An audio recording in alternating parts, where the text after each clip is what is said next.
BDD news కి స్వాగతం. నిన్న పోలీస్ స్టేషన్ ముందు జరిగిన ధర్నాలో డిప్యూటీ కమిషనర్ కారు మా ధర్నా మీదకి వచ్చిందని ఎమ్మెల్యే మర్రి శశిరెడ్డిపై అక్రమ కేసులు పెట్టారని ఈ రోజు గురువారం నాడు బీఆర్ఎస్ పార్టీ కార్యాలయంలో ప్రెస్ మీట్ పెట్టడం జరిగింది. ఈ కార్యక్రమంలో బీఆర్ఎస్ పార్టీ సీనియర్ నాయకులు మాట్లాడారు. ఆ తర్వాత 134వ డివిజన్ కార్పొరేటర్ శాంతకుమారి, 133వ కార్పొరేటర్ సబితా కిషోర్ మాట్లాడుతూ ఎల్ఆర్ఎస్ ఉచితంగా ఇవ్వాలని కార్పొరేటర్ సబితా కిషోర్ అన్నారు. డిప్యూటీ కమిషనర్ పై చర్యలు తీసుకోవాలని, అతని వెంటనే సస్పెండ్ చేయాలని డిమాండ్ చేశారు.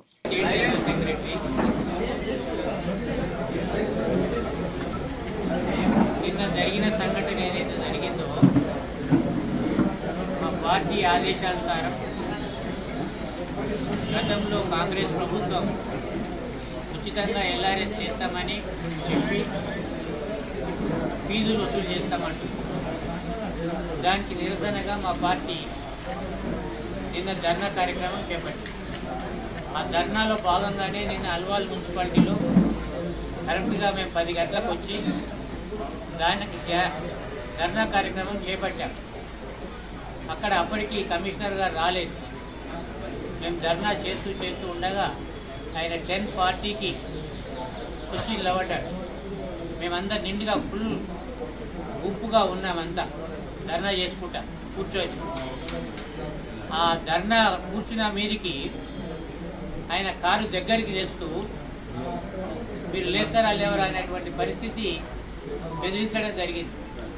పోలీసు వాళ్ళు కూడా వాళ్ళకు పద్ధతిగా చెప్పి మేము పోలీసు వాళ్ళకి చెప్పాం, అయ్యా మేము రిప్రజెంటేషన్ ఇచ్చి మేము వెళ్ళిపోతాము, మాకు వేరే పని లేదు, మేము ఖాళీ రిప్రజెంటేషన్ ఇవ్వాలి, వచ్చి తీసుకోమని మా ఎమ్మెల్యే గారు చెప్పారు.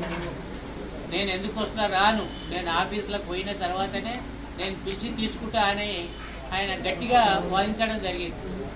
దానికి మేము అందరం కూడా చెప్పాం, కన్విన్స్ చేయడానికి చాలా ప్రయత్నాలు చేశాం. అనవసరంగా ఒక ప్రజాప్రతినిధి తర్వాత ఎఫ్ఐఆర్లు బుక్ చేస్తారు. ఇక్కడ మాత్రం 1 గంటలో జరిగిపోయింది. అంటే దీన్ని బట్టి మీకు ఏమర్థమవుతుందంటే మాకు ఇది ఒక పెద్ద రాజకీయ కుట్రగా మేము భావిస్తున్నాము. దయచేసి మీరు కూడా విలేకరులందరూ ఆలోచించాలి. మేము ప్రజాస్వామ్యంలో మేము కూడా నిలబడ్డాము, గెలిచినాము, సామూహికంగా మేము పనులు చేసుకుంటూ పోతున్నాము. మాకు పార్టీ ఏదైతే ఆదేశాలు ఇచ్చిందో దాని ప్రకారం మేము చేసుకుంటూ వెళ్తున్నాం. కానీ ఇక్కడ చాలా అంటే చాలా రాజకీయ కుట్ర జరుగుతుంది. మీరందరూ కూడా గ్రహించాలి.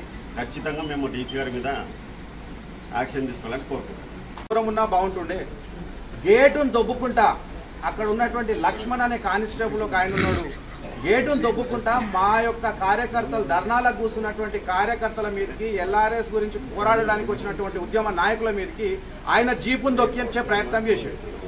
దానికి సంబంధించిన సీడీలు ఉన్నాయి. మా పాత్రికేయుల మిత్రుల దగ్గర చాలా మంది దానికి సంబంధించిన వీడియోలు కూడా మీ దగ్గర ఉన్నాయి. మీరు ఒక్కసారి దాన్ని పరిశీలించాలి. కింద కూర్చున్నటువంటి మా పార్టీ నాయకులకు జీపుతో దొక్కించే ప్రయత్నం చేసినటువంటి డీసీ ఇలా మేము ఆయన తిట్టినామని చెప్పి మా మీద కంప్లైంట్ పెట్టిండు. యాక్చువల్గా నేను చెప్పాలనుకున్న ఒకటే విషయం, ఈరోజు డిప్యుటేషన్ మీద ఉన్నటువంటి ప్రతి అధికారి వాళ్ళ మదర్ డిపార్ట్మెంట్కి వెళ్ళిపోయారు. ప్రతి డిపార్ట్మెంట్లో వాళ్ళ మదర్ డిపార్ట్మెంట్కి అధికారులను పంపించేసారు. ఒకే ఒక డిపార్ట్మెంట్ ఇవాళ మన డీసీ గారు శ్రీనివాస్ రెడ్డి గారు ఎక్కడైతే మన డీసీగా పనిచేస్తున్నారో ఆయన మదర్ డిపార్ట్మెంట్కు ట్రాన్స్ఫర్ కాకుండా ఇక్కడ ఉండే కారణం ఏదని అడుగుతా ఉన్నా. ఇక్కడ ఉండాల్సిన అవసరం ఏంది అంటున్నా. మరి వేరే అధికారులకు ఎందుకు అది చెప్పు. నువ్వు డీసీ యూనిట్కి పోతున్నావు అంత నా దగ్గర ఉన్నది గుర్తుపెట్టుకో. నేను ఒక దళిత నాయకుని, నేను ఒక ప్రజాప్రతినిధి పనిచేస్తా ఉన్నా బిడ్డ, నువ్వు గుర్తుపెట్టుకో.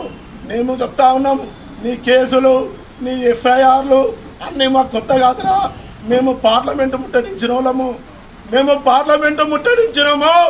తెలంగాణ బిల్లు తెచ్చిన మునగాళ్ళం మేము.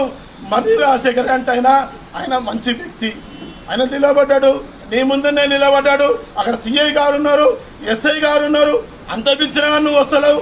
ఆడ వచ్చిన తర్వాత నన్ను కొట్టన్నారు. మాకెందుకు అవి కొట్టడానికి చంపడానికి? ఏమన్నా మేము ఉగ్రవాదులమా? ప్రజా జీవితంలో ఉన్న వాళ్ళం మేము. 30-20 ఏళ్ళ నుంచి ప్రజా జీవితంలో ఉన్నాము. ఆయన ఒక ఫ్లోర్ లీడర్ టోనీ రమేష్, నేను ఒక దళిత బిడ్డను. నా మీదకే ఫోటోలు ఉన్నాయి అక్కడ, నా ముందటనే బేవర్ చెప్పి కాంగ్రెస్ అపోజిషన్ ఉన్నప్పుడు ఎల్ఆర్ఎస్ స్కీమ్ ఫ్రీగా ఇంప్లిమెంట్ చేస్తామన్నారు. ఇప్పుడు దానికి ఛార్జెస్ ఫిక్స్ చేయబోతున్నారు. పార్టీ పిలుపు మేరకు మేమంతా పీస్ఫుల్గా ప్రొటెస్ట్ చేస్తున్నాము. ఆ సమయంలో డీసీ గారు తన వెహికల్ తీసుకొచ్చి పీస్ఫుల్గా ప్రొటెస్ట్ చేస్తే ముందు ఆపారు. అది వాస్తవాన్ని చూస్తే మటుకు ఎమ్మెల్యే గారు నిలబడ్డప్పుడు డీసీ గారు మర్యాదపూర్వకంగా దిగి వారి నుంచి కలవాల్సిన బాధ్యత ఉండేది. అది మానేసి బండిలో కూర్చొని తన బండి పోర్టుకో కింద ఆగాలి అని చెప్పి మొండిగా వైఖరి చేసి పోలీసులతోని పీస్ఫుల్గా ప్రొటెక్ట్ చేస్తాం పక్కకు తప్పించి తను పోయి సీట్లో కూర్చొని రిప్రజెంటేషన్ తీసుకున్నాను చెప్పడం అది ఎట్టి పరిస్థితి సరికాదు. కాబట్టి ప్రజాస్వామ్యంలో ఎవరు తగ్గ మర్యాద వారికి ఇవ్వాలి.